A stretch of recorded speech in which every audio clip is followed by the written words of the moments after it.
Hello students, आप सबका स्वागत है आज की मनोविज्ञान की क्लास में। स्टूडेंट्स, आज की जो क्लास है इसके अंदर हम लोग मनोविज्ञान जो कि आपका चैप्टर 2 अभी चल रहा है और ये चैप्टर 2 की 7th वीडियो है। मैं यही उम्मीद कर रहा हूँ कि आपने इसके पहले की सभी वीडियोस देखी है। अगर आपने नहीं देखी तो आप उनको देखिए, बिकॉज अगर आप देखेंगे नहीं तो एक सीक्वेंस जो होता है ना पढ़ाई का, वो नहीं बन पाएगा। ठीक है। आज की वीडियो हम लोग कंटिन्यू करते हैं सेकंड चैप्टर आत्म एवं व्यक्तित्व, जो कि आपका है हिंदी मीडियम की स्टूडेंट्स के लिए बेसिकली अभी वीडियो में बना रहा हूँ। इंग्लिश और हिंदी दोनों तरह के मीडियम के लिए मैं साइकोलॉजी पढ़ाता हूँ और साइकोलॉजी के अलावा तनिष्क क्रैश कोर्स पे स्टूडेंट्स आपको और बहुत सारे सब्जेक्ट मिल जाएंगे। तो इसलिए कई बार अगर आपको वीडियो मिलने में थोड़ा डिले हो जाए तो आप बिल्कुल घबराया मत करो, वीडियो आपको मिलेगी और आपका कंप्लीट साइकोलॉजी मैं डेफिनेटली आपका कवर करूँगा। कोशिश किया करो कि आप लोग प्लेलिस्ट में जाने की, और अगर प्लेलिस्ट में जाते हो तो वहाँ पर बेसिकली आपको एक कंप्लीट चैप्टर की सेपरेट जो है प्लेलिस्ट मिलती है और वहाँ पर सारे वीडियो एक ऑर्डर में होते हैं, तो वहाँ से आप सब कुछ ईजिली देख सकते हो।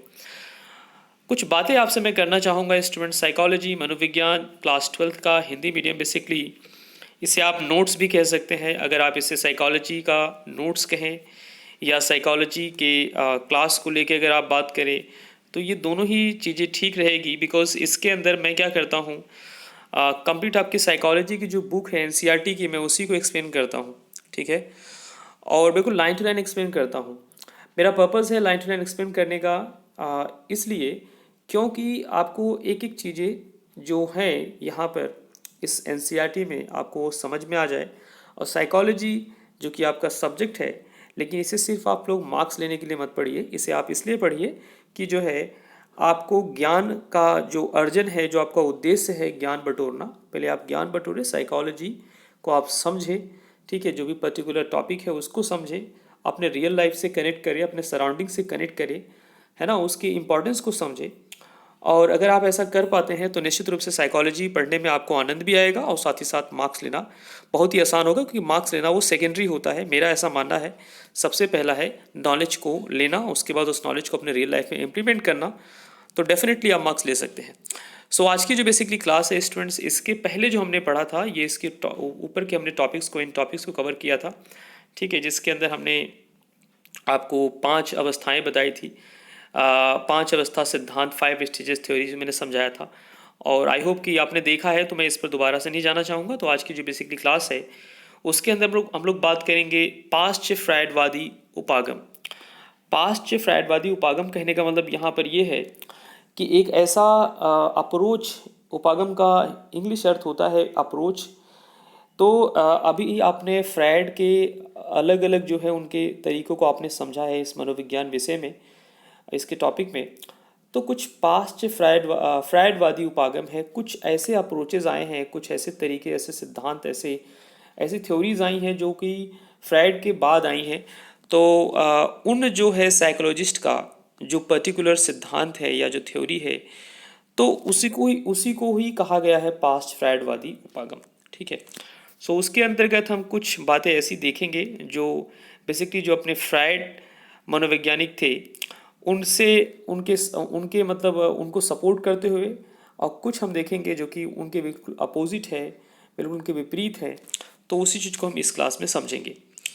तो यहाँ पर देखते हैं इसको, देखो, फ्रायड का अनुसरण करते हुए बाद में कई सिद्धांतकारों ने अपने विचार प्रतिपादित किए।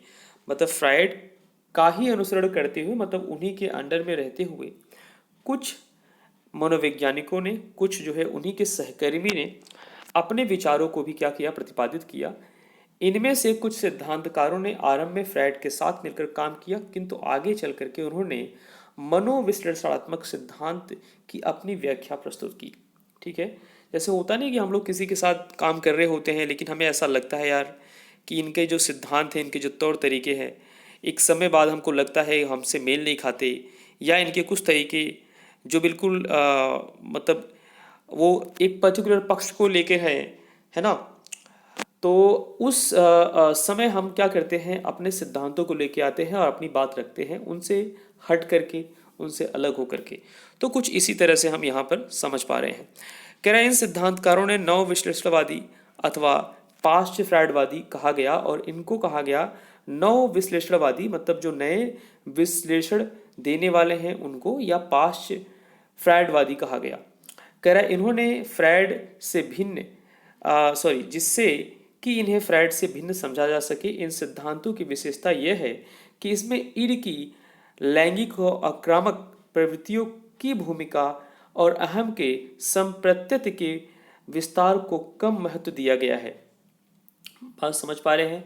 आपने पढ़ा था कि जो फ्रायड थे बेसिकली उन्होंने ईड को और जो है अहम को लेकर के उन्होंने काफ़ी अपनी थ्योरीज एक्सप्लेनेशन दी है। आप सब ने ऊपर की वीडियो अगर देखी होगी, इसके पहले की तो निश्चित रूप से आपने पढ़ा होगा। तो इन्होंने जो आपके नौ विश्लेषणवादी बेसिकली जो नौ सिद्धांत आपके आए हैं, इन्होंने क्या किया, इन्होंने उनसे अलग, उनके विपरीत या उनकी बात को काटते हुए अपनी बात इन्होंने रखी है, जिसे हम यहाँ पर पढ़ते हैं, जिसे हम कहते हैं पोस्ट फ्रेडियन अप्रोचेस, मतलब जो है पाश्च फ्रायडवादी सिद्धांत या उपागम। ठीक है। सो इसमें देखो हम बेसिकली क्या देखेंगे स्टूडेंट्स, इसके अंदर हम सबसे पहले आते हैं और देखते हैं कार्ल युंग, मतलब इन्हीं के सहकर्मी, किसके सहकर्मी, फ्रायड के सहकर्मी कार्ल युंग रहे होंगे। और इनके कुछ सिद्धांत और इनकी कुछ आकांक्षाएं यहाँ पर हमें मिलती है पढ़ने के लिए, तो हम उसको देखते हैं। तो आप सब देखो, इसको सुनो, ध्यान से सुनो। वीडियो थोड़ी सी बड़ी हो जाएगी, कोई दिक्कत नहीं, लेकिन आप ध्यान से सुनेंगे तो चीज़ें आपको समझ में आ जाएगी। बाकी मैं कोशिश करता हूँ इसको जल्दी से जल्दी कवर करने की। कह रहा आरंभ में युंग, जिसे यहाँ पर युंग लिखा गया है लेकिन JUNG, सो हो सकता है यहाँ पर जे साइलेंट है, ने फ्रायड के साथ मिलकर के काम किया, किंतु बाद में फ्रायड से वे अलग हो गए। फिर कह रहे हैं युंग ने यह देखा कि मनुष्य काम भावना और आक्रामकता के स्थान पर उद्देश्यों और आकांक्षाओं से अधिक निर्देशित होता है। बेसिकली देखो, हमने क्या पढ़ा था, हमने जो सेक्सुअल डिज़ायर है और क्या कहते हैं उसकी आक्रामकता और जो है जो क्या कहते हैं, और दूसरा हमारे जो एग्रेसिवनेस है, ठीक है, उन्हीं को लेकर के फ्रायड ने हमें सिद्धांतों को दिया था। और हमने इसको ऊपर की जो हमने क्लासेस, इसके पहले की जो क्लासेस की है, हमने उसके अंदर वही से पढ़ा है। लेकिन ये जो कार्ल युंग है, इन्होंने कहा कि नहीं, मनुष्य के अंदर इनके अलावा सब कुछ जो है काम भावना ही नहीं होती, सब कुछ आक्रामकता ही नहीं होती।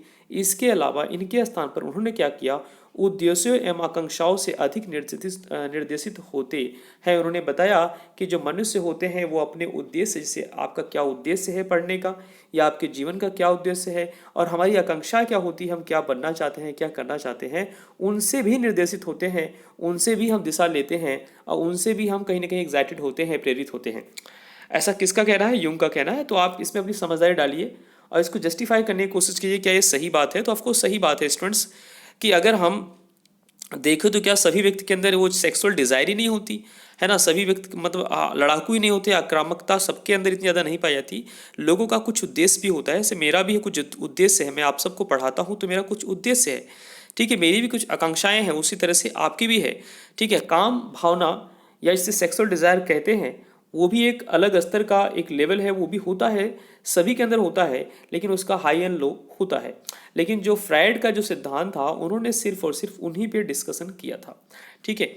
और इसके बारे में हम डिटेल में भी नीचे चलेंगे तो आपको बहुत सारी चीज़ें समझ में आएगी। तो मैं आपको पहले अगर एक्सप्लेन कर दूंगा तो आपका सही सीक्वेंस बिगड़ जाएगा, ठीक है। तो हम स्टेप बाय स्टेप चलते हैं।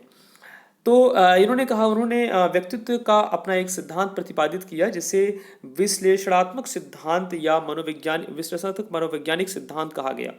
इन सिद्धांतों का आधारभूत अभिग्रह यह है कि व्यक्तित्व या व्यक्ति के व्यक्तित्व में प्रतिस्पर्धी शक्तियाँ एवं संरचनाएं कार्य करती हैं, ठीक है। मतलब व्यक्ति के व्यक्तित्व के अंदर, किसी भी एक व्यक्ति के अंदर उसकी जो पर्सनालिटी है ना, उसके सोचने समझने का जो नज़रिया है, जो तरीका है, उसके अंदर एक व्यक्तित्व के प्रति स्पर्धी शक्तियाँ एवं संरचनाएं, मतलब उसके अंदर कुछ क्रिएटिविटी होती है, कुछ संरचनाएं होती हैं, और व्यक्तित्व के अंदर कुछ प्रतिस्पर्धी शक्तियाँ होती हैं, एक दूसरे के प्रति क्या कहते हैं समझ की, और उसके बाद समझ के बाद अपने आप को भी उसी दिशा में आगे ले जाने की।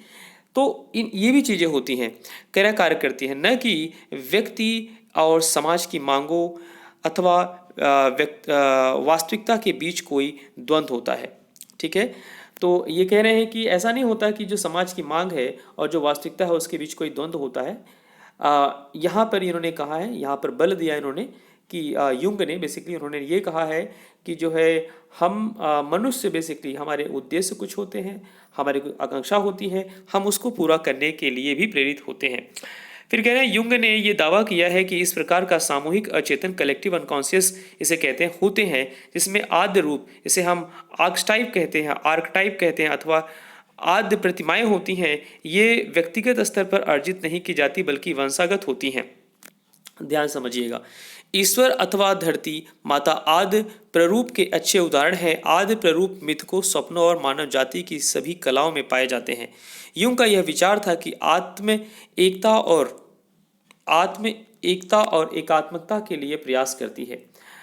यह एक आद्य प्ररूप है जिसे विभिन्न तरीकों से अभिव्यक्त किया गया है। विभिन्न परंपराओं में ऐसे अभिव्यक्ति का अध्ययन बेसिकली करने के लिए युंग ने काफ़ी प्रयास किया और उनके अनुसार एकत्व और संपूर्णता को प्राप्त करने के लिए एक व्यक्ति को उत्तरोत्तर अपनी व्यक्तिगत और सामूहिक अचेतन में उपलब्ध प्रज्ञान के प्रति जागरूक होना चाहिए और इसके साथ संगत भाव से रहना सीखना चाहिए।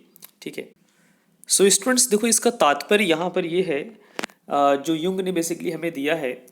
ये कह रहे हैं कि सामूहिक अचेतन, जिसे हम कहते हैं कलेक्टिव अनकॉन्शियस। कलेक्टिव अनकॉन्शियस कहने का मतलब ये है कि हम लोग देखो, अभी मैं आपको पढ़ा रहा हूँ तो सचेत मन से पढ़ा रहा हूँ, लेकिन कुछ चीज़ें हमारे अंदर, कुछ क्या मतलब हमारे अंदर जो 90% चीज़ें होती है वो अचेतित होती है, मतलब अचेतन में होती है।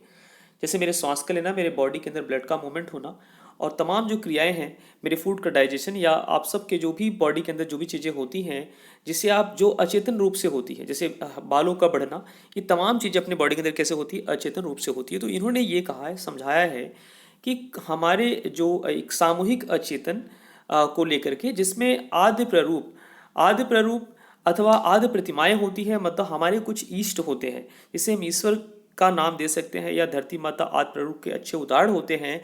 कह रहा है ये सब जो चीज़ें हमें मिली है वंशानुगत मिली है, और हम जब अपने व्यक्तित्व का या जो है अपने स्वयं का जब उस पर एक बार निगरानी करते हैं, उसको समझने का प्रयास करते हैं, तो हमें बहुत सारी चीज़ें इस तरह से पता लगती है जो एक सिर्फ एक पर्टिकुलर व्यक्ति से नहीं समझ में आती, बल्कि वो सामूहिक रूप से समझ में आती है और देखने को मिलती है, और वंशानुगति है। ठीक है, जो विकास इस तरह से हुआ है, जो ये बिल्कुल जो है एक क्या कहते हैं क्रमानुक्रम हम कह सकते हैं, बिल्कुल उसके अकॉर्डिंग ये हुआ है।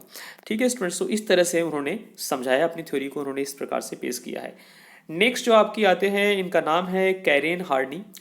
और कैरेन हार्नी का आशावाद, बेसिकली इनकी कुछ थ्योरी इस तरह से है। कह रहा है हार्नी जो है एक फीमेल है बेसिकली।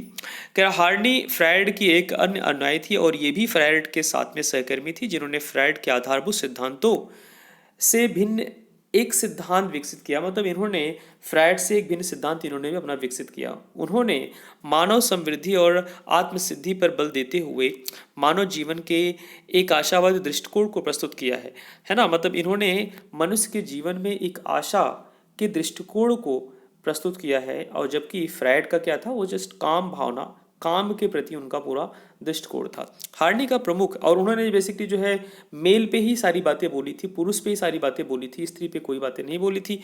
तो उस चीज़ को भी देखो इन्होंने आगे खंडित किया है, उसको बाइकआउट मतलब हटाया है, समझाया है। कि हार्नी का प्रमुख योगदान इस बात में भी है कि उन्होंने फ्रायड के इस विचार को कि महिलाएं हीन होती है, ठीक है, उसको भी काटा है, उसको चुनौती दी है। उनके अनुसार प्रत्येक लिंग के व्यक्ति में गुण होते हैं। तो ये सच्चाई है स्टूडेंट्स, हम भी जानते हैं लिंग चाहे जो भी है, लेकिन उसके अंदर कुछ न कुछ विशेषता तो होती है, जिसकी प्रशंसा विपरीत लिंग के व्यक्ति को करनी चाहिए।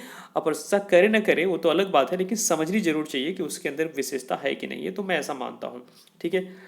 और साथ ही तथा किसी भी लिंग के व्यक्ति को श्रेष्ठ अथवा हीन नहीं समझना चाहिए, ये ऐसा जो है हार्नी का मानना है, जो कि एक फीमेल है।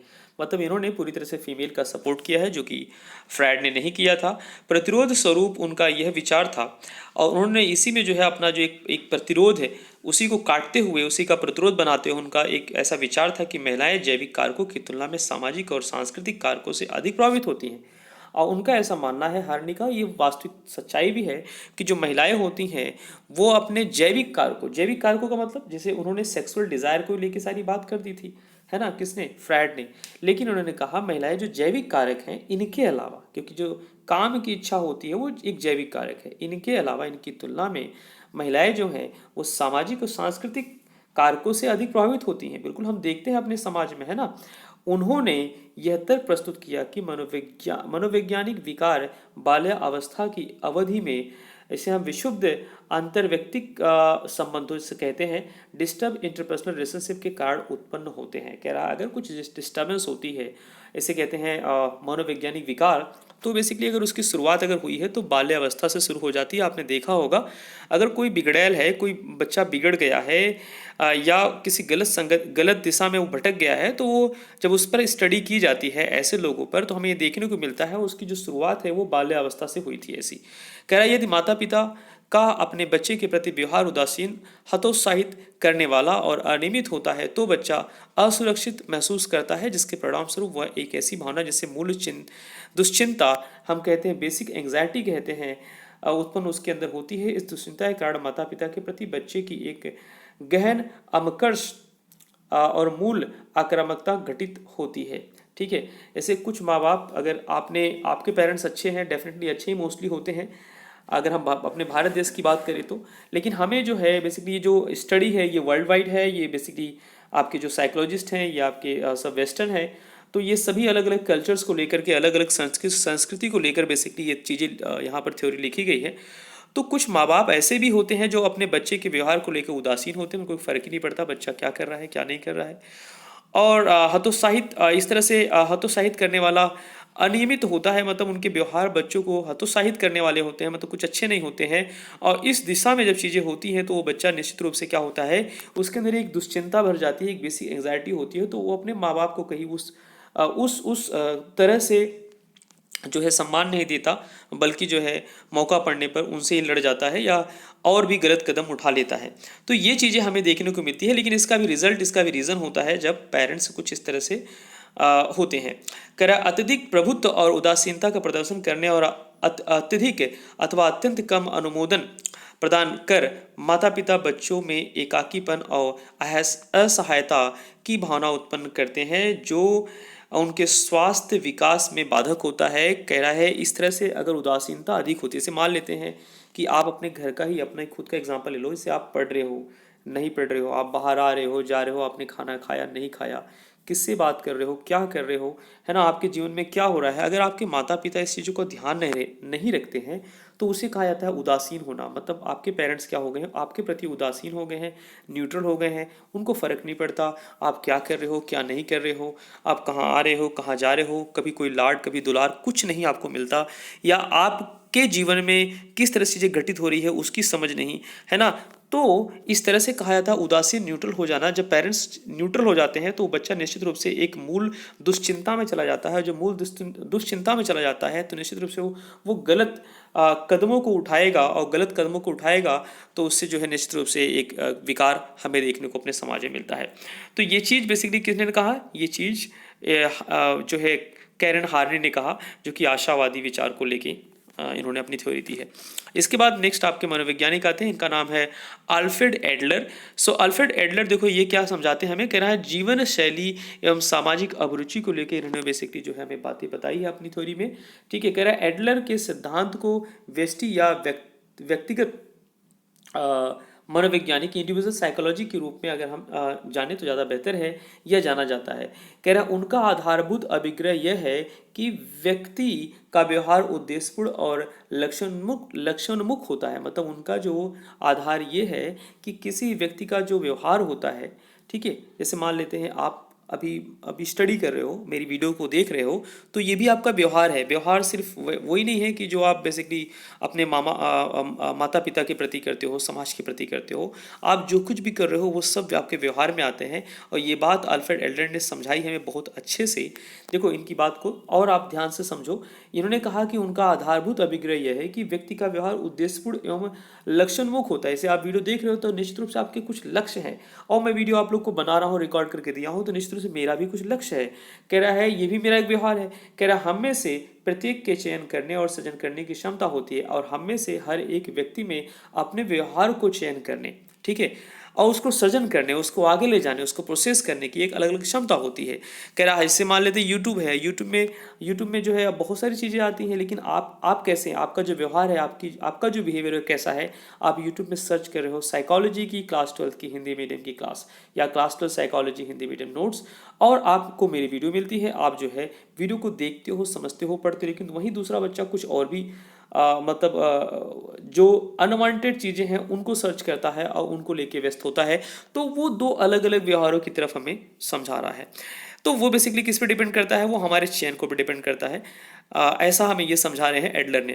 कह रहा हमारी अभिप्रेरणा के स्रोत होते हैं और यही हमारी अभिप्रेरणा के स्रोत होते हैं जो लक्ष्य हमें सुरक्षा प्रदान करते हैं। जो लक्ष्य से आप अगर स्टडी कर रहे हो, आप पढ़ाई कर रहे हो, साइकोलॉजी मनोविज्ञान पढ़ रहे हो, समझ रहे हो, तो निश्चित रूप से आपके आने वाले टाइम में ये आपका ज्ञान जो है, ये आपका व्यवहार जो है आपको सुरक्षा प्रदान करेगा और हमारी अपर्याप्तता की भावना पर विजय प्राप्त करने में हमारी सहायता करेगा। और आपके जीवन में जो चीज़ें अपर्याप्त रूप से हैं, ठीक है, जो चीज़ें उपलब्ध नहीं हैं, उसको पूरा करने में निश्चित रूप से आपका ज्ञान, आपकी पढ़ाई और आपके प्रयास, आपके व्यवहार जो कि सही दिशा में किए गए हैं, वो आपको सफल बनाएंगे। कह रहा है वे हमारे व्यक्तित्व के विकास में महत्वपूर्ण भूमिका निभाते हैं। एडलर के विचार से प्रत्येक व्यक्ति अपर्याप्तता और अपराध की भावना से ग्रसित होता है। ये कह रहे हैं कि हर एक व्यक्ति निश्चित रूप से उसके साथ उसके जीवन में कुछ न कुछ अपर्याप्त चीज़ें होती हैं और कुछ ऐसी भावनाएं होती हैं जिससे वो ग्रसित होता है। इसे हम हीनता मनोग्रंथि से इन्फीरियरिटी कॉम्प्लेक्स कहते हैं। अब देखो, इन्फीरियरिटी जो कॉम्प्लेक्स है, इसका मतलब यही नहीं कि एक पर्टिकुलर इन्फीरियरिटी कॉम्प्लेक्स होता है। जैसे मान लेते हैं कोई बच्चा अगर होशियार नहीं है पढ़ने में, तो वो जब भी तेज बच्चे के सामने जाएगा तो वहाँ उसको इन्फीरियरिटी कॉम्प्लेक्स होगा, है ना। कोई बच्चा अगर दूसरा एग्जांपल लेते हैं, कोई बच्चा अगर मान लेते हैं कि ज़्यादा पैसे वाला नहीं है, ज़्यादा अमीर नहीं है, और जो अमीर बच्चे के साथ में गरीब बच्चा जब खड़ा होगा तो उसको वहाँ पर इन्फीरियरिटी कॉम्प्लेक्स का एक मतलब चीज़ें उसके दिमाग में, उसके जहन में आएगी। उस तरह से कोई बच्चा अगर टॉल है, मतलब स्वस्थ है, और दूसरा बच्चा उसके बगल में कमज़ोर खड़ा हुआ है, तो निश्चित रूप से जो कमज़ोर है उसके अंदर इन्फीरियरिटी कॉम्प्लेक्स इस तरह से आएगा, है ना। उस तरह से फेयर एंड कुछ लोग होते हैं फेयर होते हैं और कुछ लोग होते हैं थोड़े से डार्क होते हैं। अगर वो बच्चा अगर डार्क है तो वो भी उस केस में भी उसको इनफीरियरिटी कॉम्प्लेक्स आएगा। तो कहने का मतलब, इनफीरियरिटी कॉम्प्लेक्स का मतलब वो जो हीनता की भावना है, कोई एक जरूरी नहीं है कि वो किस दिशा से आ रही है, कहीं से भी किसी भी रीज़न से आ सकती है वो।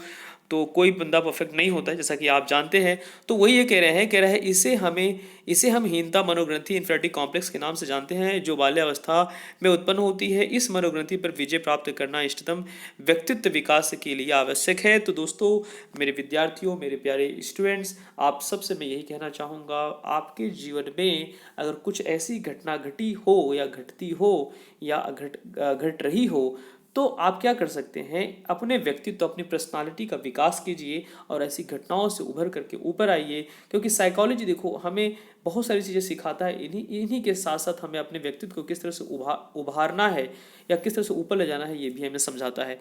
तो यहाँ पर एडलर ने कुछ इन मुद्दों पे बेसिकली बात की थी। इसके बाद आते हैं एरिक फ्रॉम, जिसे हम कहेंगे मानवीय महत्व। तो बेसिकली इन्होंने मानवीय महत्व पे बेसिकली बल दिया था। इनकी थ्योरी कुछ मानवीय महत्व को लेकर है।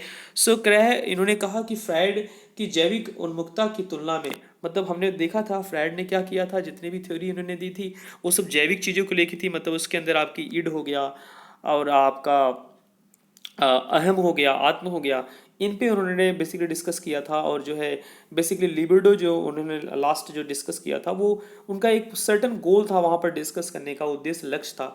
और उन्होंने जितनी भी चीज़ें डिस्कस की है वो सारी जैविक हैं, है ना।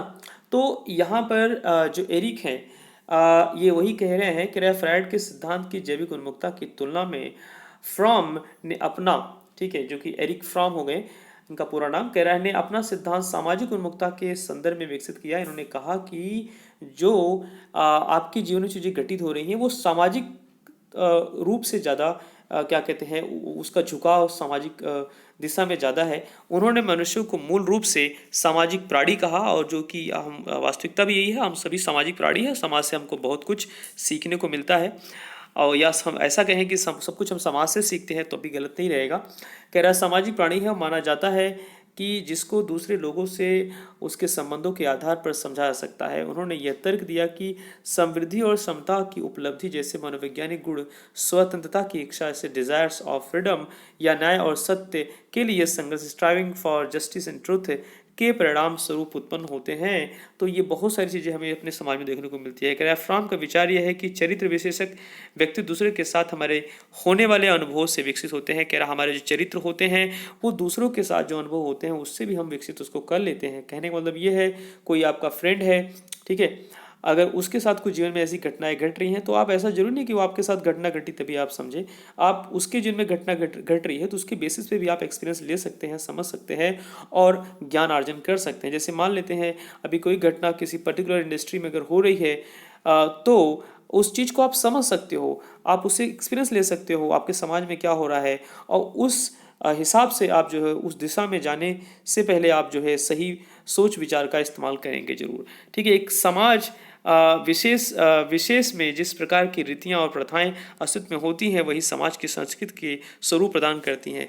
ठीक है दोस्तों, तो ये भी बहुत इंपॉर्टेंट है। आप जैसे समाज में हो, जो समाज की आपकी संस्कृति है, जो रीति रिवाज है, जो तौर तरीके हैं, वो निश्चित रूप से आपको निखारते हैं, आपको उस दिशा में प्रेरित करते हैं और आगे ले जाते हैं। और हमारे इंडिया में तो डाइवर्सिटी बहुत ज़्यादा है, मतलब हमारे इंडिया में जो है विविधता बहुत ज़्यादा है, अलग अलग भिन्न भिन्न प्रकार की संस्कृति देखने को मिलती है, भिन्न भिन्न प्रकार की भाषा मिलती है, और अलग अलग संस्कृति के लोगों से जब आप मिलोगे तो उनके व्यवहार भी उसी तरह से हमें देखने को मिलते हैं। स्टूडेंट, ये बहुत बड़ा डिफरेंस है इंडिया में, और ये बहुत इंपॉर्टेंट चीज़ है बेसिकली। इसी वजह से कहा गया है मतलब डाइवर्सिटी इतना होने के बावजूद हम इंडियंस एक हैं और हमारे यूनिटी है। ठीक है, तो कहीं ना कहीं ये चीज़ आप समझ सकते हो। जैसे आप अलग अलग जब संस्कृति के लोगों से मिलते हो तो उनके व्यक्तित्व को आप समझने का आपको मौका मिलता है। आप समझ सकते हो कि यार इस संस्कृति के लोग, जैसे साउथ वाले किसी बंदे से मिलो, साउथ के लोग आपको किस तरह से समझ में आते हैं, नॉर्थ के लोग किस तरह से आपको लगते हैं, या नॉर्थ ईस्ट के लोग किस तरह से लगते हैं, है ना। तो कहने का मतलब मेरा कुल यही है कि सीधा सीधा आप अलग अलग संस्कृति के, अलग अलग धर्म के लोगों से जब मिलते हैं तो उनका एक अलग परिवेश होता है और उन्हीं के बेसिस पे वो वहाँ पर पलते हैं, बढ़ते हैं, उनके बुद्धि, उनके जो है दिमाग का विकास उसी के आधार पर होता है। तो निश्चित रूप से वो समाज से प्रभावित होते हैं, या हम सब कहें कि हम सब समाज से प्रभावित हैं, तो ये सच है। ठीक है, और हमें बहुत सारी चीज़ें इस तरह से समझ में आती हैं। फिर कह रहे हैं एरिक एरिक्सन आपके आ जाते हैं नेक्स्ट, आपके मनोवैज्ञानिक, और इन्होंने जो है बेसिकली अनन्यता की खोज पे बेसिकली इन्होंने जो है कुछ बातें, कुछ थ्योरीज इन्होंने दी है। अनन्यता कहने का मतलब आइडेंटिटी क्राइसिस से कहते हैं, हम अपनी पहचान बनाने में एक्चुअली उसमें दिशा में होते हैं, तो वो चीज़ इन्होंने कहा। तो देखते हैं इनके थ्योरी को हम। कह रहा एरिक्सन का सिद्धांत बेसिकली व्यक्तित्व विकास में तर्कयुक्त सचेतन अहम की प्रक्रियाओं पर बल देता है। उनके सिद्धांत में विकास को एक जीवन पर्यंत चलने वाली प्रक्रिया और अहम मान्यता का एक प्रक्रिया में केंद्र स्थान माना गया है। मतलब उनके थ्योरी में जो आपकी आइडेंटिटी है, जो आपकी पहचान है, उसको मेन माना गया है। पहचान दोस्तों बहुत इंपॉर्टेंट है। आप जिस भी समाज में रह रहे हो, जहाँ भी रह रहे हो, आपकी उस समाज में क्या पहचान है, लोग किस, या आप जिस, चलो बहुत बड़े फेमस आप नहीं हुए, लेकिन जिस परिवार में रह रहे हो वहाँ तो आपकी पहचान होनी चाहिए। आपके परिवार में आपको लोग किस नज़र से या किस रूप में मानते हैं, किस रूप में जानते हैं, आपके व्यवहार से किस प्रकार से प्रभावित हैं, ये सारी चीज़ें इसके अंदर आती हैं कि मतलब उन्होंने इस चीज़ पे बेसिकली बल दिया था। कह रहा है उनके संप्रत्य में व्यक्तित्व के रूप का ध्यान आकृष्ट किया। एरिक्सन का मत यह है कि वो युवकों को अपने लिए एक केंद्रीय परिप्रेक्ष्य और एक दिशा निर्धारित करनी चाहिए। मतलब कोई भी व्यक्ति है तो उसके लिए एक उसका जो परिप्रेक्ष्य होना चाहिए, मतलब उसका झुकाव जो होना चाहिए वो एक निश्चित दिशा में होना चाहिए, उसको निर्धारित करना चाहिए जो उन्हें एकत्व और उद्देश्य का समर्थन सार्थक अनुभव करा सके, जो उन्हें एकत्व मतलब उनकी खुद की पहचान और उनके उद्देश्य क्या है उसको उनका सही अनुभव करा सके। ठीक है, तो आपने देखा स्टूडेंट्स की अलग अलग मनोवैज्ञानिक हैं, अलग अलग उनकी थ्योरीज है, लेकिन आप निश्चित रूप से इन सभी थ्योरीज से क्या कर सकते हैं, आप अपने ज्ञान अर्जन को बढ़ा सकते हैं और समझ सकते हैं किस तरह से इस कालानुक्रम में बेसिकली जो है आपकी साइकोलॉजी किस तरह से उसकी अलग अलग थ्योरीज आती हैं, किस तरह से अलग अलग मनोवैज्ञानिक ने अलग अलग अपनी सोच को बताया है। आपको सभी सोचों को पढ़ना है और सभी सोच के आधार पर आपको मंथन करना है, आपको अध्ययन करना है कि मतलब किस प्रकार से चीज़ें किस तरह से घटित हो रही हमारे समाज में और उनके नज़रिए क्यों इतने अलग अलग हैं या क्यों इस प्रकार हैं। फिर आगे आपको समझाते हैं, कह रहा मनोगतिक सिद्धांतों की उनके दृष्टिकोण से आलोचना की गई है। अनेक दृष्टिकोणों से आलोचना की गई है। तो ये निश्चित रूप से मनोवैज्ञानिक सिद्धांत जब आते हैं और उसका कोई अगर खंडन करता है तो वो एक तरह से आलोचना होती है ना। तो उसी आलोचना को यहाँ पर समझाते हुए उन्होंने कहा कि आलोचना निम्नलिखित प्रकार की है। वो जो बेसिकली इसे हम कहेंगे क्रिटिसाइज करना, बेसिकली वो कुछ नीचे यहाँ पर आपको पॉइंट्स में दे रखी है। सबसे नंबर 1 में आपका आता है, ये सिद्धांत अधिकांशतः व्यक्ति अध्ययनों केस स्टडीज़ पर आधारित है। मतलब कुछ लोगों का ऐसा कहना था, उन्होंने आलोचना की है कि भाई जो सिद्धांत बनाए गए हैं ये ज़्यादातर व्यक्ति के लिए हैं, व्यक्ति मतलब मेल के ऊपर आधारित है, जिसमें परिशुद्ध वैज्ञानिक आधार अभाव है। और वहाँ पर जो ये सिद्धांत बन भी गए हैं, केस स्टडीज जो की गई हैं बेसिकली वो मेल के ऊपर की गई हैं, व्यक्ति अध्ययनों के साथ साथ उसकी जो कोई मनोवैज्ञानिक तर्क नहीं है। ठीक है, जैसे अब मैं अगर फ्रायड की बात करूं तो फ्रायड ने बेसिकली क्या किया था, फ्रायड जो है बेसिकली उनके जो पेशेंट आते थे उन्होंने उन्हीं की केस स्टडी की, उन्हीं की बेसिस पे अपने सिद्धांत का प्रतिपादन किया और उसी को आगे बढ़ा दिया। मतलब उसका कोई साइकोलॉजिकल जो है बेसिकली क्या कहते हैं उसको, जस्टिफिकेशन नहीं रहा, या साइकोलॉजिकली उसको उन्होंने क्या कहते हैं साइंटिफिक तरीके से उसको जो है जस्टिफाई नहीं किया। तो मैं इस तरह से जस्टिफिकेशन का मतलब उस चीज़ को सत्यापित नहीं किया, वेरीफाई नहीं किया, समझाया नहीं, उससे तालमेल नहीं किया। कह रहा है इनमें एक कम संख्या में विशिष्ट व्यक्तियों का सामान्यीकरण के लिए प्रदर्श के रूप में उपयोग किया जाता है। तो यहाँ पर कह रहे हैं कम संख्या में लोगों की स्टडी करके उसको सामान्यीकरण किया जाता है। तो ये भी अच्छी बात नहीं है कि अगर मान लेते हैं जैसे कि 2 लोग अगर है और 2 लोग पर स्टडी की जाए और हम वो स्टडी जो है 100 लोग पे एकदम नॉर्मल अप्लाई कर दे, तो ऐसा नहीं है ना। जैसे अगर मैं आपको एक सीधे एग्जांपल से सिंपल एग्जांपल समझाने की कोशिश करूं, ऐसे अगर आपके किसी बर्तन में अगर आपने चावल को डाला है तो चावल निश्चित रूप से एक चावल को देख करके आप पूरे बर्तन को सभी पूरे बर्तन के चावल को बता सकते हैं वो पका है कि नहीं पका है, वो बॉईल हो गया है कि नहीं बॉईल हो गया। लेकिन जब बर्तन में अलग अलग प्रकार के अनाज है, जैसे चावल है, राजमा है, दाल है, मटर है, चना है, अलग अलग तरह के, कहने का मतलब अगर अनाज उसके अंदर है उसको बॉईल करते हो तो एक को दबा करके और देख करके कह देना कि ये पक गया है वो सही नहीं होगा। बिकॉज अपने समाज में स्टूडेंट्स अलग अलग तरह के लोग रह रहे हैं, अलग अलग सोच है सबकी, अलग अलग तरीके हैं। तो अगर हम 2 लोग पे केस स्टडी करें और 2 लोग पे केस स्टडी करके अपने तर्क को हम 1000 लोगों पे अप्लाई करने की बोले तो ऐसा नहीं है, सभी पे अप्लाई नहीं होता है।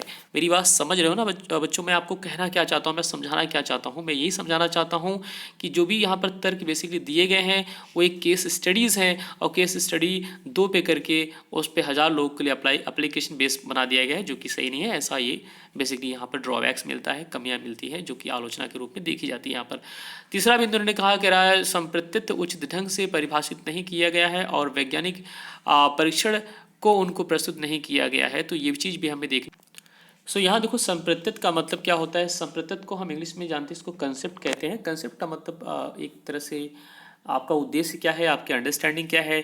तो संप्रत्युत की उचित ढंग से परिभाषित को ही उचित ढंग से परिभाषित नहीं किया जाता। मतलब आप किस बेसिस पे जो केस स्टडी कर रहे हो, आपका जो कंसेप्ट क्या है वो ही समझ नहीं आया, तो उस चीज़ की भी कमी हमें देखने को मिलती है।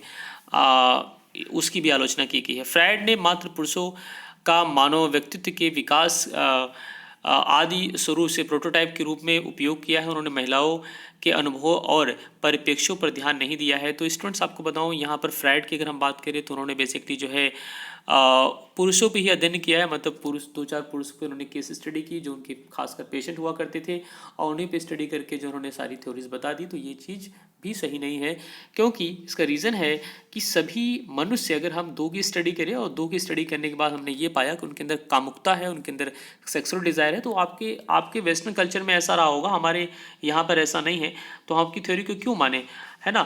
और उन 2 पे स्टडी करने से उसको जनरलाइज नहीं किया जा सकता कि वही 2 की जो थ्योरी है और वो 2 की थ्योरी जो है सब पर अप्लाई हो जाएगी। देखो आप अगर कंफ्यूज हो रहे हो तो मैं देखो आपको सिंपल स्पष्ट कर दूं, यहाँ पर 2 की थ्योरी पे 1000 पे अप्लाई करना या 10 की थ्योरी को 1 लाख पे अप्लाई करना का मतलब सीधा सीधा ये है। जैसे मान लेते हैं आपके घर में अगर 10 मेंबर रह रहे हैं और एक मेंबर से पूछा जाए कि बेटा आज आपको खाने में क्या पसंद है, ठीक है, या उसके पसंद नापसंद को पूछ लिया जाए और उसकी बेसिस पे उस दिन का खाना बने, तो कोई ज़रूरी नहीं है कि इस बच्चे को अगर मीठा पसंद है तो सभी को, इस घर के अंदर जो 10 मेंबर है सबको मीठा ही पसंद है। मतलब उनको ज़बरदस्ती थोप दिया जाएगा उस मीठे को खाने के लिए, जबकि कुछ में से कुछ लोग ऐसे हैं जिनको नमकीन और तीखा पसंद है। तो कहने का मतलब वही हुआ कि इन्होंने जो फ्रायड है या और भी जो कुछ मनोवैज्ञानिक हमने ऊपर देखे हैं, उन्होंने अपनी जो थ्योरीज दी है, उन्होंने 1-2 केस स्टडीज़ की, 1-2 लोग पे स्टडी किया और उसके बेसिस को उन्होंने जनरलाइज कर दिया। तो ये भी सही नहीं है। आई होप स्टूडेंट्स कि आप मेरी बात समझ चुके होंगे मैं आपको कहना क्या चाह रहा हूँ, राइट। सो स्टूडेंट्स मैं उम्मीद करता हूँ कि आपने चीज़ें समझी अच्छे से अभी तक जो हमने पढ़ा। अब आपका नेक्स्ट आता है व्यवहारवादी उपागम। मैं कोशिश यही करता हूँ कि आपको यार वीडियो में जो है कम से कम टाइम में आपको कवर कर दूँ, और इस चैप्टर को भी कवर करना है। अभी आपका चैप्टर काफ़ी रह गया है, तो इसमें अभी 3-4 वीडियो कम से कम बनेगी। तो इसी वजह से मैं यही प्रयास मेरा है कि आपको मैं जल्दी से जल्दी चैप्टर भी कवर हो जाए आपका, और चीज़ें भी आपको समझ में आ जाए। तो नेक्स्ट आपका जो टॉपिक है इसे व्यवहारवादी उपागम कहते हैं। कोई बहुत ज़्यादा इंपॉर्टेंट टॉपिक नहीं है, बस आपको समझ में आना चाहिए, चीज़ें समझना चाहिए। स्टूडेंट्स आपको बताऊँ, मेरी बात ध्यान सुनना। मैं कितनी बार आपको बोल चुका हूँ कि साइकोलॉजी आप सिर्फ मतलब नंबर लाने के लिए मत पढ़ो, इंपॉर्टेंट को मत ढूंढो कि यही इंपॉर्टेंट है, ये इंपॉर्टेंट नहीं है। बस यहाँ पर ये आप जानने की कोशिश करो कि यहाँ पर उद्देश्य क्या है ना, क्या ऑब्जेक्टिव है साइकोलॉजी पढ़ने का आपका। आपके उद्देश्य ये नहीं होने चाहिए कि आप खाली नंबर लाने के लिए तत्पर रहो। आपको ज्ञान के प्रति या जो समझ है उसको बढ़ाने के प्रति आपको जो है एक्टिव रहना चाहिए। तो यहाँ पर आता है व्यवहारवादी उपागम, मतलब आपके कुछ ऐसे अप्रोचेस जो आपके बिहेवियर से जुड़े हुए हैं, जो आपके व्यवहार से जुड़े हैं।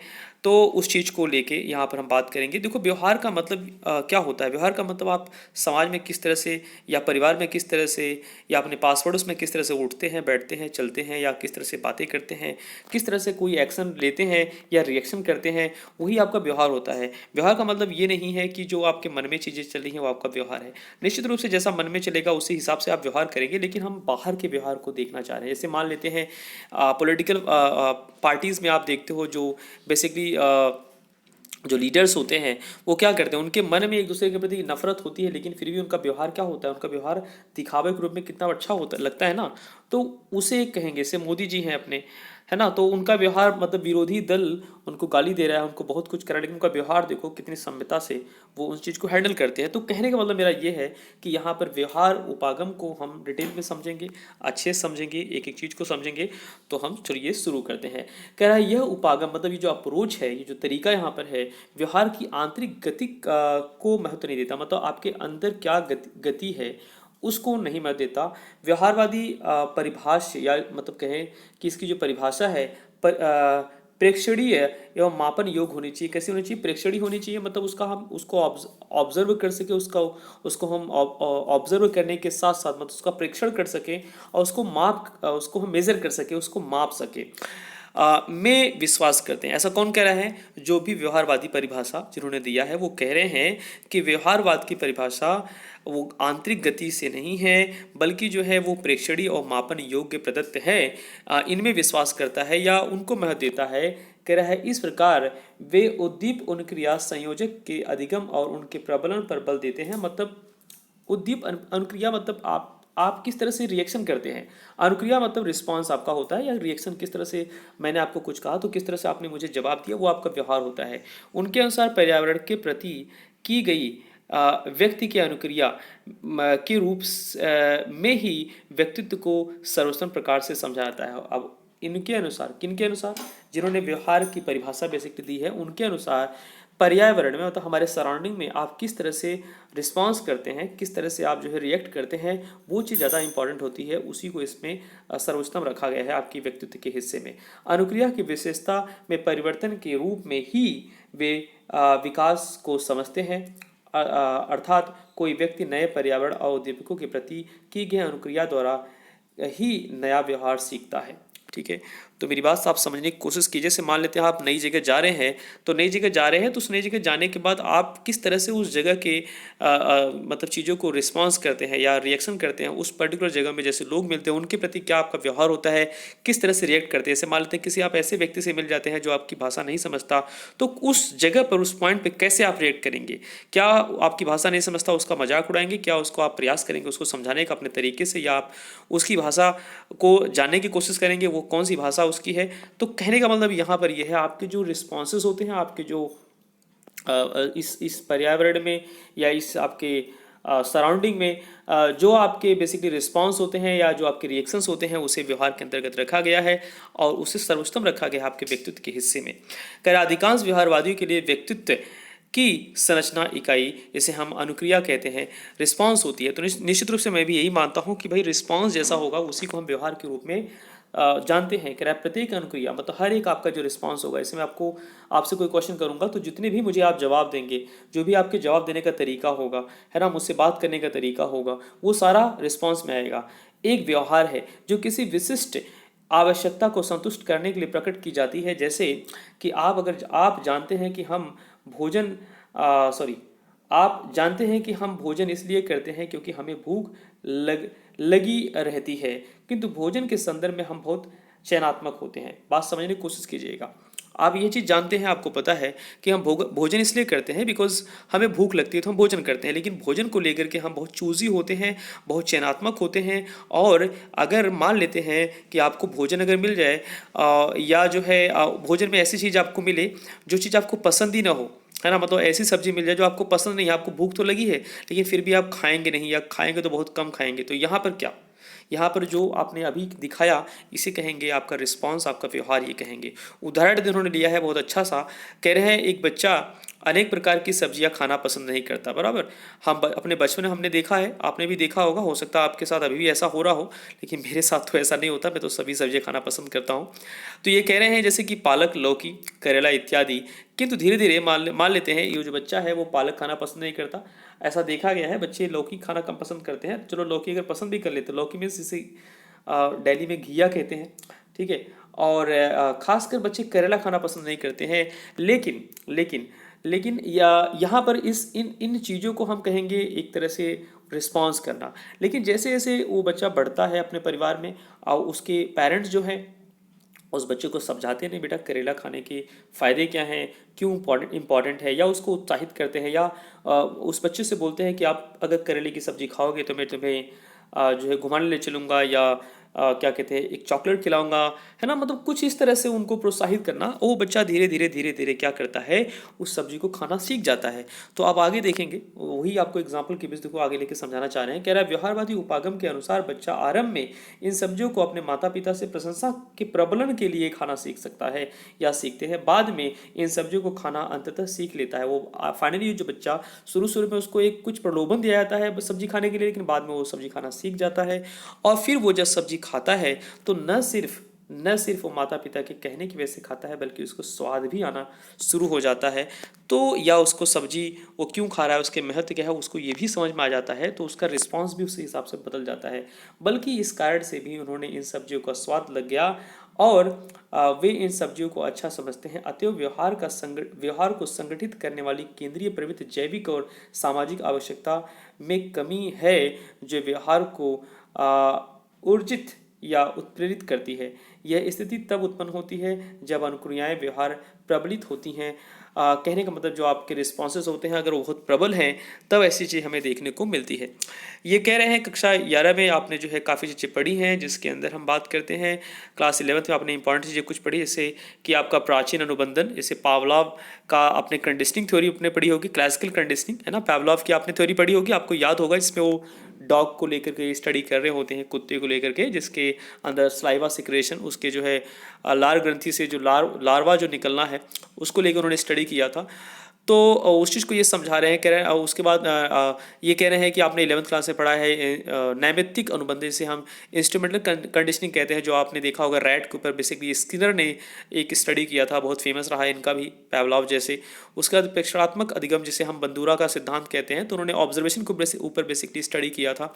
तो ये सारी चीज़ें हमने 11th क्लास में पढ़ी है कि सिद्धांत से आप भली भांति परिचित हैं। इन सिद्धांतों में अधिगम और व्यवहार के संपोषण का विभिन्न दृष्टिकोण से विचार किया गया है। ठीक है, अधिगम का मतलब क्या होता है स्टूडेंट्स, लर्निंग, है ना, मतलब इन सभी के अंदर हमने क्या लर्निंग, अपने व्यवहार के प्रति उसके रिस्पॉन्सेस के प्रति हमने क्या है उसको सीखा है। इन सिद्धांतों के नियम का व्यक्तित्व सिद्धांत के विकास के व्यापक रूप में उपयोग किया गया है। उदाहरण के लिए प्रेक्षणात्मक अधिगम सिद्धांत अधिगम में चिंतन प्रक्रियाओं को अत्यधिक महत्व देता है, किंतु प्राचीन और नैमित्तिक अनुबंधन सिद्धांत ने चिंतन प्रक्रिया को प्रायः कोई स्थान नहीं दिया है। ठीक है, मतलब जहाँ इन्होंने एक जगह पर बताया कि जो प्रेक्षणात्मक है, मतलब जहाँ पर बेंदुरा का जो सिद्धांत था, जो कि ऑब्जर्वेशन था, वहाँ पर चिंतन को महत्व दिया गया। ठीक है, आप ध्यान से बैठ के देखते हो, ऑब्जर्व करते हो, लेकिन उसी के अपोजिट में जो है क्या कहते हैं, ये मना कर रहे हैं कि नैमित्तिक अनुबंध में, मतलब जो आपका इंस्ट्रूमेंटल कंडीशनिंग है वहाँ उसको महत्व नहीं दिया गया। तो ये कुछ कुछ कहने का मतलब आपकी जो लर्निंग है ना, आपकी जो लर्निंग है उसके तौर तरीके कुछ अलग अलग हैं और अलग अलग लोगों का अलग अलग बेसिकली मत हुआ है, लेकिन अल्टीमेट उन्हीं की बेसिस पे हमारे जो है व्यवहार बने हैं, बिकॉज यहाँ पर हम व्यवहारवादी उपागम को लेके बात कर रहे हैं। ठीक है, सो यहाँ पर नेक्स्ट आपका आता है स्टूडेंट सांस्कृतिक सांस्कृतिक उपागम, है ना। सांस्कृतिक उपागम मतलब कि आप कैसी संस्कृति से बिलोंग करते हैं और उस संस्कृति के हिसाब से आपके क्या अप्रोचेस बनते हैं, आप किस तरह से अपने आप को आगे जो है अपनी व्यक्तित्व का निर्माण किए हुए हैं और किस तरह से आप उसके अकॉर्डिंग व्यवहार करते हैं, वो चीज़ हमें देखने को समझने को मिलती है इस थ्योरी के अंतर्गत। कह रहा है ये जो उपागम है इसे हम पारिस्थितिकी और सांस्कृतिक पर्यावरण की विशेषताओं के संदर्भ में व्यक्तित्व को समझने का प्रयास यहाँ पर करते हैं या कर रहे हैं, जिसके अंदर पारिस्थितिकी आप समझते हैं। पारिस्थितिकी मतलब इकोलॉजिकल, जो आपके सराउंडिंग में जैसी चीज़ें हैं, जैसा माहौल है, पेड़ पौधे, उसमें सारी चीज़ें आपकी आ जाएंगी। ठीक है, मौसम का ताना बाना सब। कह रहा है ये जो उपागम है बेसिकली पारिस्थितिकी और सांस्कृतिक पर्यावरण की विशेषताओं के संदर्भ में व्यक्तित्व को समझने या प्रयास करने का आपको बेसिकली एक समझ देती है। इसमें यह प्रस्तावित किया गया है कि किसी समूह की आर्थिक अनुकरण प्रणाली, ठीक है, आर्थिक अनुरक्षण प्रणाली सॉरी आर्थिक अनुरक्षण प्रणाली जो उसकी है सांस्कृतिक और व्यवहारिक विभिन्नता की उत्पत्ति में एक महत्वपूर्ण भूमिका का निर्वाह करती है। ठीक है, मतलब कहने का मतलब ये है कि आप जो है जैसी क्या कहते हैं संस्कृति में या जैसे इकोलॉजिकल सिस्टम में आपका जन्म हुआ है, निश्चित रूप से उससे आप प्रभावित होंगे और उसी के अकॉर्डिंग आपके व्यवहार भी उसी के अकॉर्डिंग होंगे। तो उसी चीज़ को ये देखो समझा रहे हैं, कह रहे हैं आर्थिक अनुरक्षण प्रणाली भी आपकी उसी प्रकार डेवलप होगी। सांस्कृतिक और व्यवहारपरक विभिन्नताओं की उत्पत्ति में एक महत्वपूर्ण भूमिका का निर्वाह करती है। जलवायु संबंधी दशाएं से मान लेते हैं कि आप एक ऐसे स्थान से हैं, इसका एग्जांपल नीचे लेंगे हम। कह रहा है जलवायु संबंधी दशाएं वास स्थान के भूभाग या मतलब आपका जो भी जलवायु, जैसे आपका क्लाइमेटिकल कंडीशन जहाँ भी है उसको लेकर के आपकी दशाएं कैसी हैं, या वास स्थान आप किस तरह से आप रहते हैं, खाते हैं, पीते हैं, उनको लेकर के आप कैसे भूभाग में आप जन्म लिए हैं, कहाँ रहे हैं, आपका जो सांस्कृतिक रूप से आप कैसे कंडीशन में आपका विकास हुआ है, वो सारी चीज़ें ठीक है उसमें आती हैं। कह प्राकृतिक और भोजन वनस्पति जीव जंतु की उपलब्धता न केवल लोगों की आर्थिक गतिविधि को निर्धारित करती है, कह रहा है वो जो तमाम चीज़ें हम यहाँ पर देख रहे हैं कि आप कैसी संस्कृति में हैं, आपका जो पारिस्थितिकी है वो किस दशा में है, उसके साथ साथ जो है आपके भूभाग, आपकी जलवायु, तमाम चीज़ें जो होती हैं वो निश्चित रूप से आपकी आर्थिक गतिविधि को जो है निर्धारित करती हैं, बल्कि उनके व्यवस्थान के संरूपों और सामाजिक संरचना, श्रम विभाजन और अन्य पक्षों जैसे कि बाल पोषण रीतियों को भी निर्धारित करती हैं, और आपके पोषण की रीति को भी वो बेसिकली क्या करती हैं, निर्धारित करती हैं स्टूडेंट्स। ठीक है, अगर इसको हम सीधे साधे एग्जाम्पल से समझें तो हम इसको कुछ इस तरह से कह सकते हैं कि भाई आप जिस जगह पर आपका जन्म हुआ है, जो संस्कृति में जिस संस्कृति आपने जन्म लिया है, निश्चित रूप से आपके क्या कहते हैं सारे प्रयास उसी संस्कृति के प्रति होंगे, और जो भी चीज़ें सीखोगे आप उसी समाज उसी संस्कृति से आपने सीखा है, और उसी संस्कृति के सीखने की वजह से आपकी जो आर्थिक दशाएं भी होंगी वो भी वैसे ही होंगी। आपका उत्साह जो होगा, अनुष्ठान जो होगा या धार्मिक क्रियाकलाप जो होंगे, कला, मनोरंजन, खेल कूद के साधन, वो सब उसी के अकॉर्डिंग होंगे। जैसे मान लेते हैं अगर आप गाँव में पैदा हुए हैं, किसान के बच्चे हैं, तो निश्चित रूप से आप जो है कभी भी आप जिद नहीं करेंगे कि आपको जो है एक रॉबर्ट चाहिए, एक रॉबर्ट से आप प्ले करेंगे, बिल्कुल नहीं। आप एक high level advance game play करने के लिए आप जिद करेंगे, ऐसा नहीं करेंगे। क्यों? बिकॉज आपका परिवेश ऐसा नहीं है, और आप जो है वो जो बेसिक छोटी जो बिल्कुल निम्न स्तर की जो चीज़ें होती हैं आप उन्हीं में खेलना कूदना और उन्हीं चीज़ों को आप पसंद करेंगे, वो चीज़ें ही आपको प्रभावित करेंगी, और आपकी फर्दर जो है आर्थिक दशा भी उसी से प्रभावित और उसी से जुड़ी होंगी। ठीक है, और उसी के विपरीत में अगर कोई बच्चा या कोई और जो है दूसरा जो कि क्या कहते हैं एक ऐसे स्थान पे रह रहा है जहाँ पर बहुत ही चीज़ें एडवांस है, जहाँ पर बहुत ही क्या कहते हैं साइंटिफिक चीज़ें हैं, तो निश्चित रूप से उसके व्यवहार जो होंगे, उसकी जो दशा होगी वो उससे मिलती जुलती होगी, उसी के अकॉर्डिंग होगी। वो कभी नहीं जान पाएगा या उसको इस चीज़ से कोई कम इंटरेस्ट होगा कि खेतों में बैल कैसे चलते हैं या किस तरह से आपको खेतों में फसल उगानी होती है, उसमें उस चीज़ का इंटरेस्ट उसका नहीं होगा। तो ये चीज़ हमें देखने को मिलती है। कहने का मतलब ये है कुल मिला के यहाँ पर आपके व्यवहार जो होंगे, ठीक है, उसके प्रति जो आपके रिस्पॉन्सेज हैं, ठीक है। मतलब जो आपकी अनुक्रियाएं हैं वो आप जैसे समाज में, जैसे संस्कृति में, जैसी पारिस्थितिकी में, जैसे आपके इकोलॉजिकल या जैसी आपकी जलवायु होगी, उन तमाम से, जैसे आपके समाज होगा, उन तमाम से आपका वो जुड़ाव उसका होता है। ठीक है। तो उसी चीज़ को यहाँ पर देखो ये समझा रहे हैं आगे। कह रहा है विभिन्न प्रकार की व्यक्तित्व व्यवहार पर गुणों का विकास किसी समूह के जीवन की पारिस्थितिकी और सांस्कृतिक विशेषताओं के प्रति अनुकूलन करने के प्रयास में करते हैं। कह रहा है इस प्रकार सांस्कृतिक उपागम पारिस्थितिकी और संस्कृति मांग के प्रति व्यक्ति या समूह के अनुकूल रूप से व्यक्तित्व को स्वीकार करता है। तो निश्चित रूप से ये सच्चाई है कि हमारे जो व्यक्तित्व होते हैं वो तमाम चीज़ों पर डिपेंड करते हैं, उन्हीं के एक रूप से वो अनुकूलित होते हैं और वो उसी तरह से उसी स्तर से वो आगे भी जाते हैं।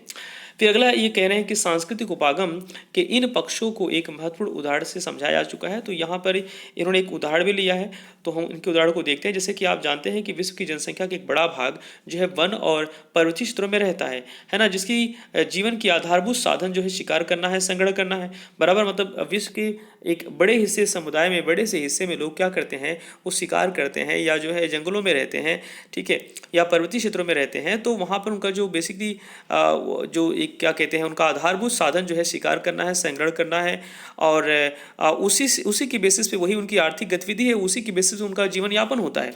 तो वो निश्चित रूप से उनकी जो आर्थिक गतिविधि यहाँ पर आपको देखने को मिल रही है कि वो शिकार कर लिए, और जैसे मान लेते हैं शहद को इकट्ठा कर लिए, या जो है कुछ और फल फ्रूट्स उन्होंने क्या कहते हैं सीख लिया किस तरह से उसको तोड़ना है, या किस तरह से जो धनुष है या बाण जो है उसको चलाना है, या किस तरह शिकार करना है। उनकी आर्थिक गतिविधि ये है, अगर उन्होंने यही सीख लिया तो वो खुश होते हैं, और वही इनकी एक उपलब्धि होती है ना। हमारे समाज में क्या है, हमारे समाज में अगर आपने अच्छे से पढ़ाई कर ली, आपने अच्छे से एक बड़ी डिग्री आपने ले ली, तो वो आपकी उपलब्धि हो गई, है ना, क्योंकि हमारे समाज में इसको महत्व दिया गया। लेकिन उनके समाज में क्या है, उनको धनुष बाढ़ चलाना आ गया, उनको शिकार करना आ गया, उनको जो है जानवरों से जूझना आ गया, और जुझारू बन करके उनको जो है संग्रह करना आ गया।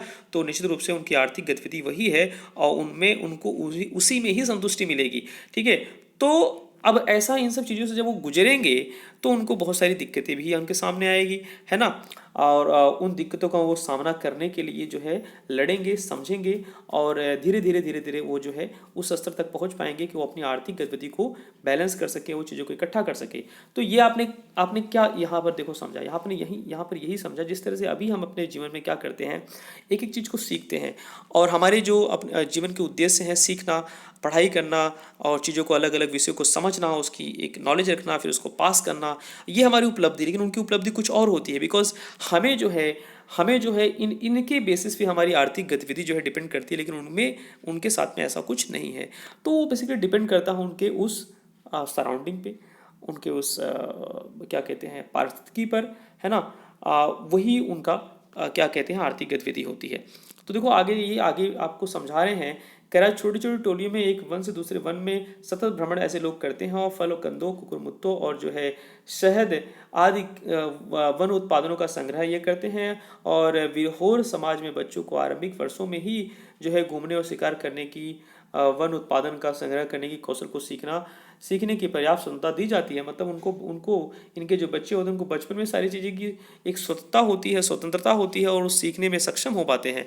कारण उनको बाल सामाजिक रीतियों में बच्चों को स्वतंत्र बड़ों की सहायता के बिना भी अनेक कार्यों को करना होता है ना। उनके अंदर जो है जो और कुछ ऐसे कार्यक्रम होते हैं जहाँ पर बड़े सहायता उनकी नहीं करते, उनको खुद सीखना होता है। मतलब जोखिम में जान डाल करके उनको चीज़ें चुनौती लेनी पड़ती है, उनको सीखना पड़ता है।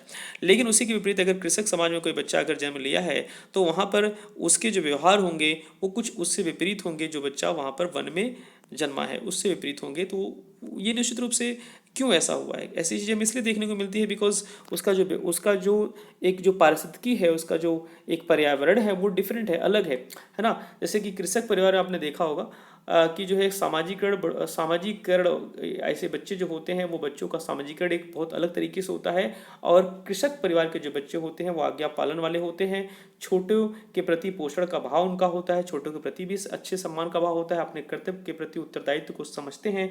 बिकॉज इसका रीज़न ये है कि ऐसे जो बच्चे होते हैं वो उनका एक जो बेस है ना, जो फाउंडेशन है ना, तो उनकी शुरुआत ही इस तरह से उनकी हुई है, जिसकी वजह से वो इन सब चीज़ों को समझ पाते हैं। तो आपको बेसिकली ये डिफरेंस व्यवहार का यहाँ पर इसी वजह से मिला क्योंकि उनकी पारिस्थितिकी अलग है उनका पर्यावरण अलग है, उनका समाज अलग है, उनकी संस्कृति अलग है, तो उसी के बेसिस पे उनकी जो आर्थिक गतिविधि है वो भी अलग हो जाती है।